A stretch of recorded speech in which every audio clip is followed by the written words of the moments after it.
Naghanap ka ba ng something classy, something elegant, something sophisticated?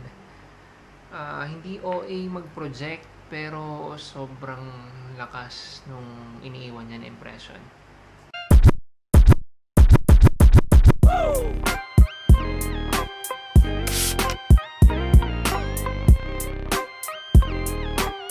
Kamusta mga brad? It's me, Eric, at sa video na to pag-usapan natin Prada Luna Rosa Black.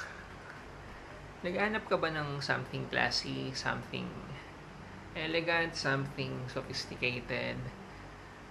Hindi OA mag-project pero sobrang lakas nung iniiwan niya na impression.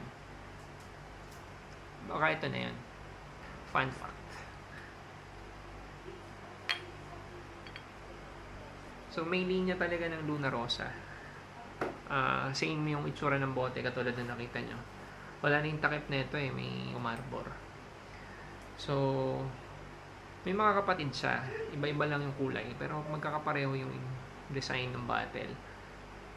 Unlike yung mga kapatid niya, yung mga kapatid kasi niya parang designed for more sporty na activities. Ito para sa akin yung pinaka designed for special occasions. Parang siya yung pangmalakasan. Pag-usapan natin yung scent profile. Pag sinilip mo yung note breakdown niya, medyo simple lang.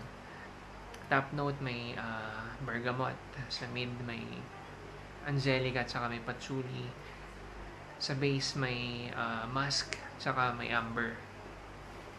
So sa initial spray pa lang may konting tusok ng freshness. Hindi siya super bright pero yung amoy kasi niya ito from initial spray hanggang sa dulo, ang social na nung dating. So magta-transition siya papuntang mid. Unti-unti mas nagiging powdery. Unti-unti nagkakaroon ng sweetness. Pero yung sweetness niya hindi yung overly sweet.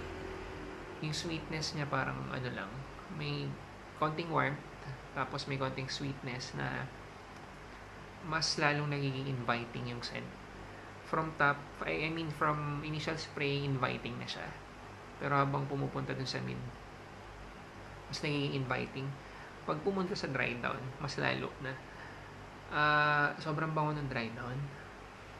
Although, mas lumalapit na siya sa skin mo, diba? Habang tumatagal. Ang bango. Yung combination siguro yun ng musk tsaka ng amber, hindi naglalaban yung freshness tsaka yung sweetness. Medyo creamy, smooth. Yun yung perfect description siguro nung dry down. Sobrang smooth nung blend. Sobrang inviting, tapos very very social mag-iwan talaga ng good impression Ang longevity niya okay din, maganda din, good 8 hours. Pero yung projection niya moderate, not bad pero hindi nga ganun kalakas mag-project. Better for mga close encounters. Nag-iwan siya ng magandang scent trail. Maglalakad ka, may iwan yung amoy mo. Tapos unti-unti magiging skin scent na. Nag-spray ako kanina dito kaya inaamoy-amoy ko Bango niya talaga. Sobrang bango ng dry down niya. May dalawang pabango na nire-remind sa akin to. Yung una yung lemal. Siguro kung may nakababatang kapatid to. Yung mas bagay sa mas younger market. Yun yung lemal. Mas playful kasi yun na version.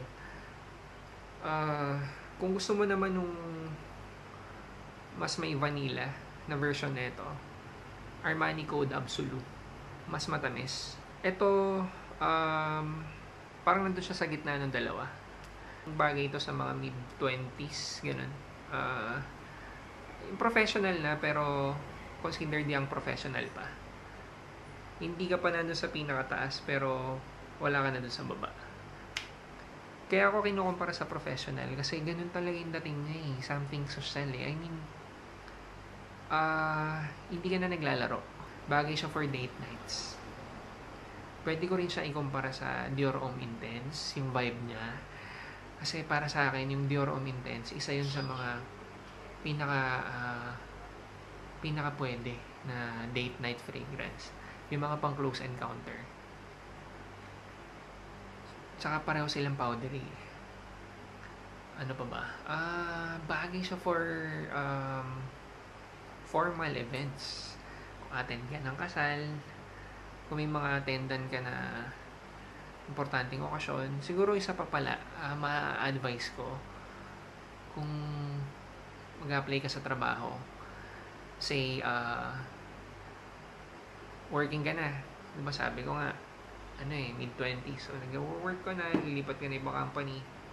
Apply ka. Pwede mong gamitin to kasi parang nai-imagine ko talaga siya na perfect complement dun sa buong package mo. Siyempre, hindi ka naman pupunta ng interview na hindi ka naka-forma, di ba?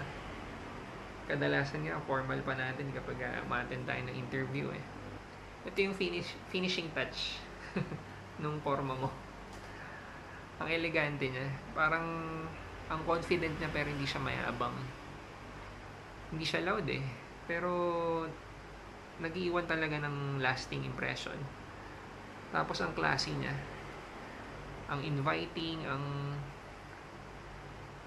pwede ko nga sabihin ang friendly nung vibe.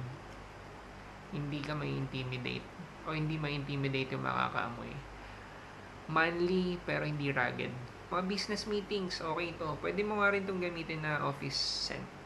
Siguro kung estudyante ka, type mo yung scent DNA na ito. Baka I'd suggest na maglimal ka. Or kung gusto mo naman gamitin to, wala namang makakapigil, di ba?